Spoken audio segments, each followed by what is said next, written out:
Yashika Sahu, myself Yashika, and today I am here once again with another video on topic QBasic. Please comment hashtag learn with Yashika in the comment section to let me know if you are watching this video and you are going to learn something new from this video. Please like, share, subscribe to my channel. Don't forget so that you can get all the updates from my channel. So let's begin today's session now. Video outline. What's there in this video? The very first question will be what is loop? What is loop? What do you mean by loop? Then the kinds of loop. Then I'm going to tell you the very basic level of loop in QBasic, that is for next. And then finally after the explanation I will give you some programs and we all will perform it on QBasic platform. So let's begin this video class. Define loop. The very first question which arises in your mind as soon as you click the video button is what is loop if you are new to this topic. Yeah, so loop is any kind of program which runs repetitive times as per given condition and it is basically used for iteration. Now, what do you mean by this?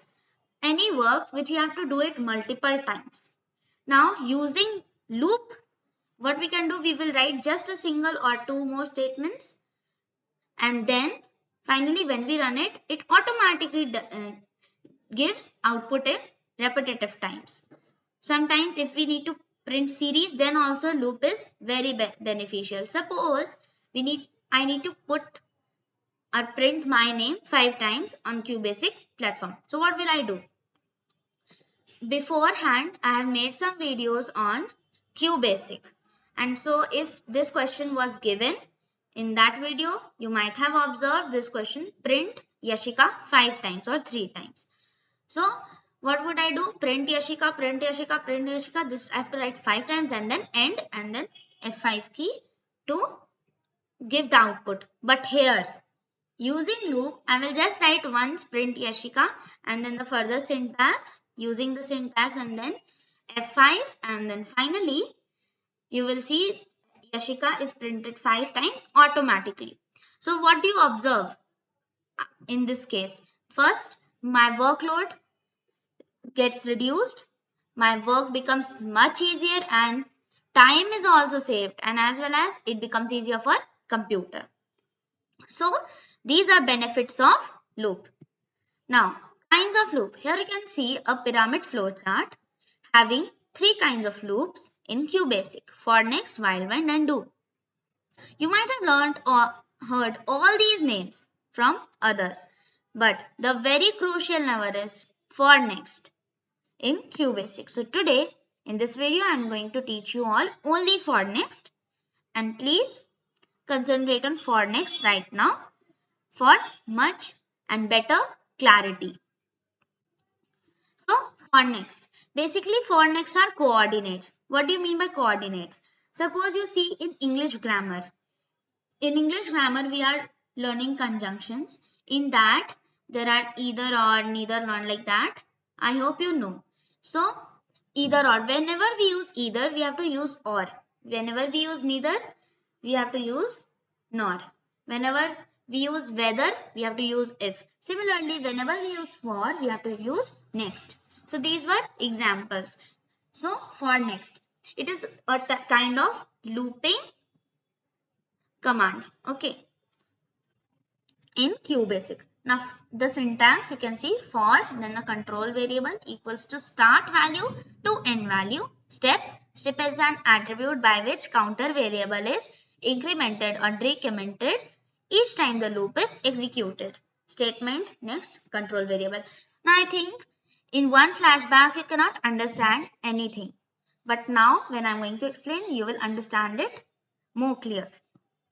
For, first we are going to add for. As I said, for, next is the only thing, the keyword. So for, and then we are going to use any variable. Now we need anything now so that we can do. So let me give you very simple thing. 2, 4, 6, 8, 10. We have to print this series. Okay, you can say the table of 2 till 10. Okay, or skip counting of 2. So for and then control variable. Now as it is numeric, so we will use numeric. Like suppose let's take s. So for s equals to, now what do you mean by start value and end value? Obviously you know the initial value. So what is the initial value? 2. And what is the ending value? 10. So 2 is the start value, 2, 10. Okay, and then what do you mean by step? Now we are skipping 2, na? 2, 4. Now in between then we are skipping 2. So we will write step 2. I hope it is clear. Step 2. Then the statement. Okay. Print s, next s. Control variable I said na. So print s, comma or without comma also, and then next s. I hope this is clear with this example. Now there are programming. This is all you should know in for next, and it's very easy now for you all to understand. Now let's begin with programming on for next. Programming based on for next, the other topic. Now here there are programming and then building up your skills. This is a new pane included now. This has two different kinds of question. Okay, and you have to do it as your homework. You can also do it practically, or you can also make your program. Don't worry, the answers will be uploaded soon in other video form. So let's go to the first question. We have to print the series. Now there are two series. We have to print both of them. So let's begin with the first series. 1, 3, 5, 7, 9, 11. These are all odd numbers till 11. You might be thinking. But how to do this in loop? I'm telling you. So I have opened my QBasic platform. Now CLS, then for, let's take O. This is not 0, it's O. For O equals to start value to end value 1 to 11, step 2, and then step 2 is used, you know, because we are skipping 2 hai na? Then now here you might get sometimes afraid that why it's red. Here it's written for without next on line 2. Now we are going to add it na soon. So don't worry, continue your program. Then print O, comma, and then next O. Okay, done. And then we are going to end this program. Press F5 hotkey.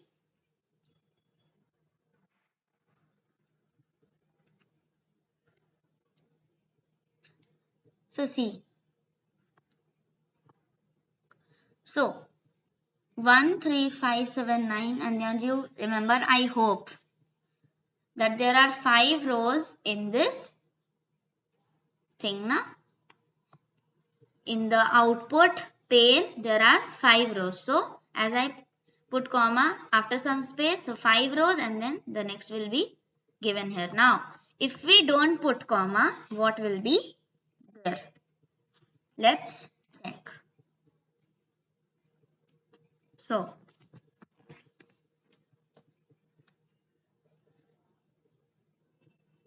So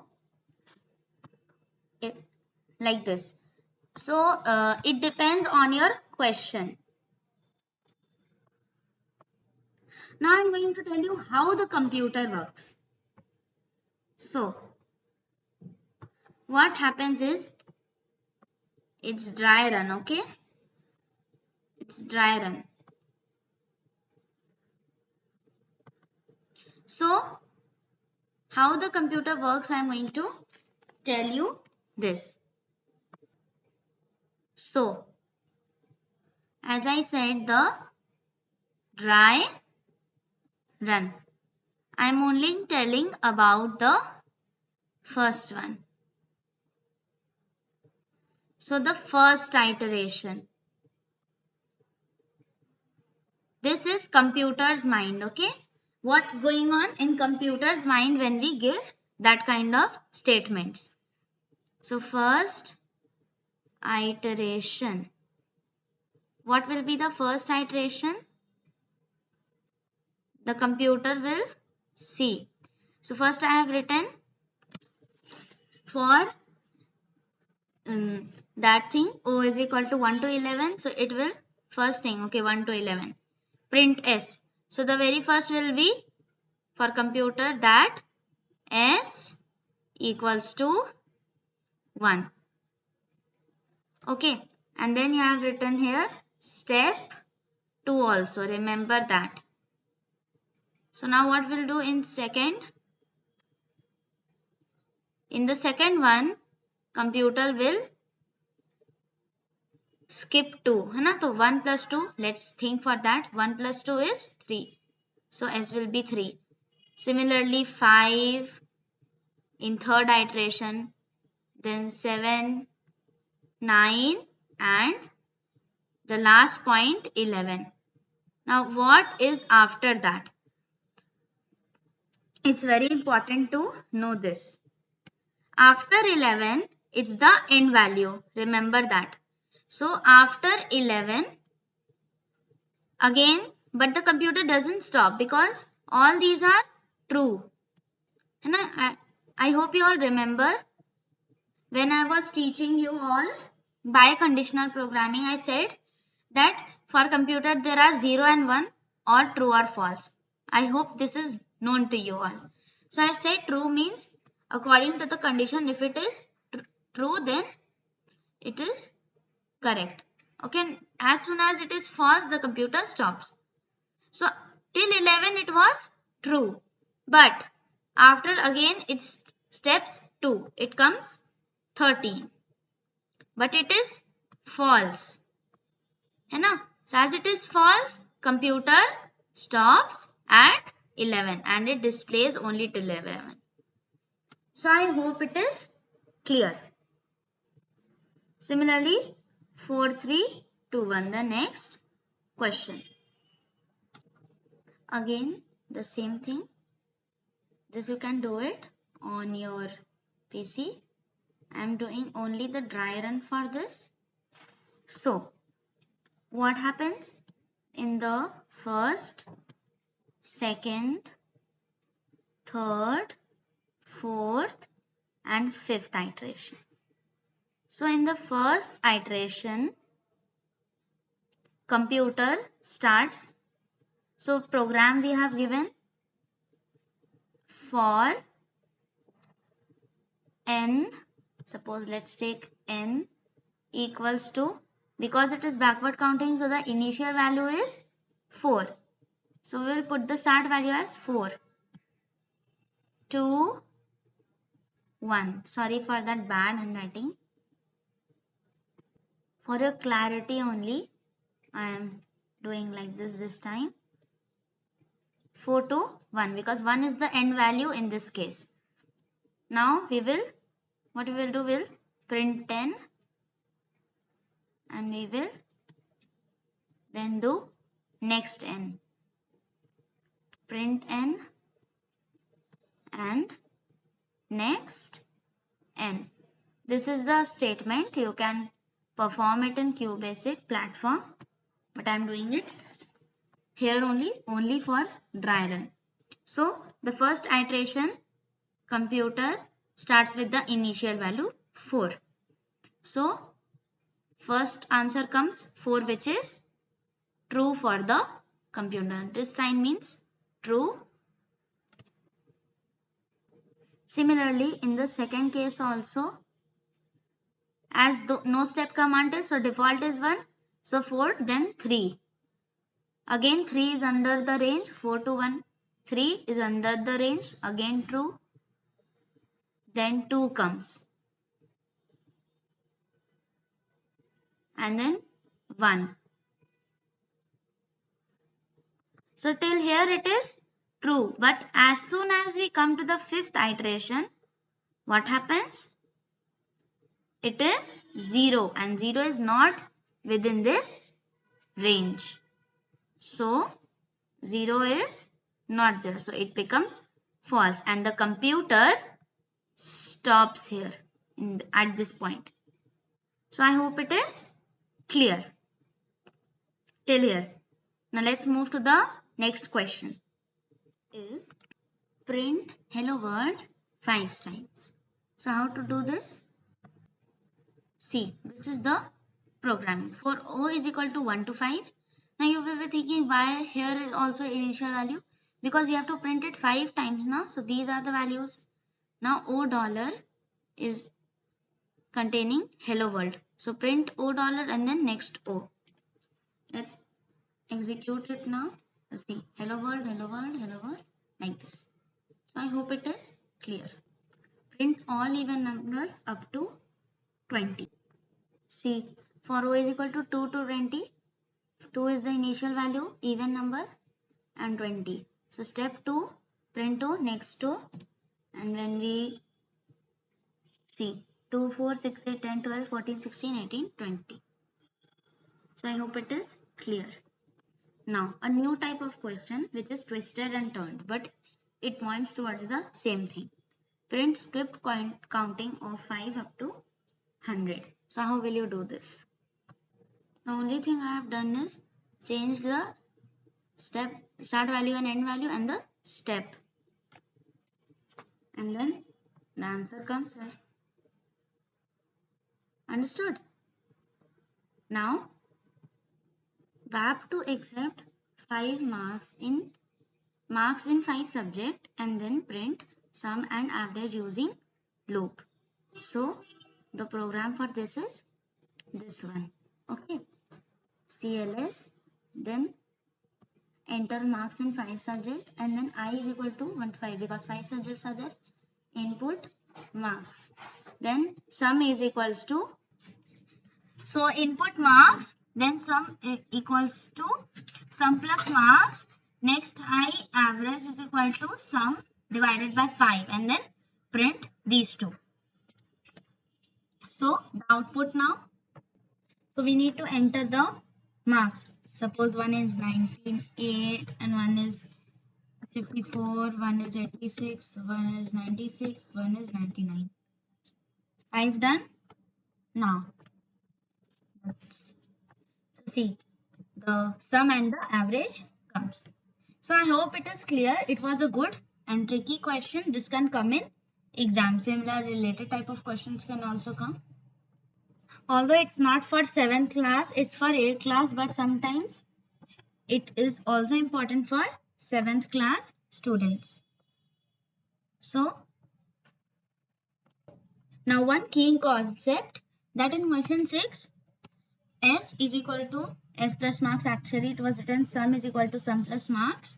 And now this is known as accumulation, a new thing which is for taught in 8th class mostly, sometimes in 7th also. Accumulator is variable that program uses to calculate. Basically it's used for updating. Understood? Any series of values we need to update. Like sometimes in maths we get questions na that we have to add 12, suppose 12 with 5 and then the sum with the sum of with the 9. So what happens here? 12 plus 5 is 17 and then we have to add it with 9. So what we are doing? We are updating the series now. So this is only known as accumulation in QBasic language. Building up your skills, already one glimpse I have shown of this thing. These are the two questions. You have to accept your name and print it 5 times. Accept 5 names and display it. Now it sounds similar, but it is completely different. Okay, there is a complete difference between these two. Thanks for watching. I hope you liked today's video. Thank you. Bye-bye. Don't forget to click the subscription button.